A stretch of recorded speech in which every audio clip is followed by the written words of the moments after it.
জামাতের কর্মীরা সারা পৃথিবীতে কালেমার দাওয়াত দিয়ে যাবে। কোরআনের আলোকে সমাজ বিনির্মাণ, কোরআনের আলোকে সমাজ বিনির্মাণ, হাজার জুলুম বাধা উতরে যাবে। জামাতের কর্মীরা সারা পৃথিবীতে কালেমার দাওয়াত দিয়ে যাবে।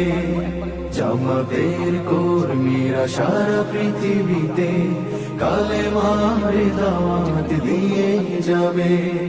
যাদের আদর্শে নবীজি চেতনা ইসলাম, শান্তি কায়েমে যারা শপথ নিল, যারা দিনে রাতে ময়দানে খেটে যায়। সুবিধা